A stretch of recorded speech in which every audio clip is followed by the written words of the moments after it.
નમસ્કાર મિત્રો, આજે આપણે ડેડાણ આરસીએમ પીયુસી ગુંજિયાસર ગામથી રમેશભાઈ ભાલિયા અને મહેશભાઈ મકવાણા આવ્યા છે. તો એમને જલ સંચયનો ડેમો બતાવવામાં આવે છે. એમાં માટી સરખા માત્રામાં લીધી છે અને હવે આપણે જલ સંચય નાખીએ છીએ એકમાં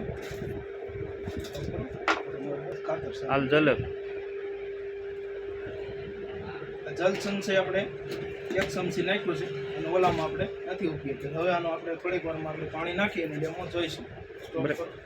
હવે આપણે આ બેમાં પાણી સરખા માત્રામાં નાખીએ છીએ. જેમાં આપણે એકમાં જલ સંચય ઉપયોગ કરેલો છે, એકમાં આપણે જલ સંચય નથી ઉપયોગ કર્યો.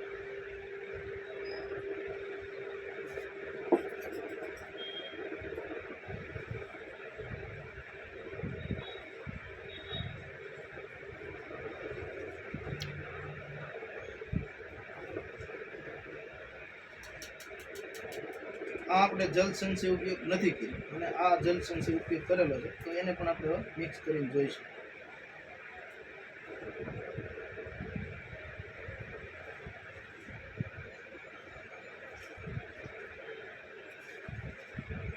પાણી પણ બંનેમાં સરખી માત્રામાં લીધું હતું.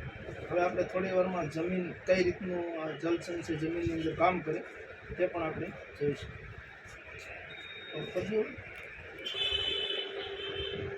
જો મિત્રો, આપણે આ જોઈ શકીએ છીએ આમાં જલ સંચય ઉપયોગ કર્યો છે. તો આમાં પાણી બધું એક્સેપ્ટ કરી લીધું છે. આની અંદર પાણી એમનેમ છે અને માટી નીચે પડી છે. તો આ જમીનની અંદર આજ આપણે આવું જ થઈ રહ્યું છે. તૈયાર છે.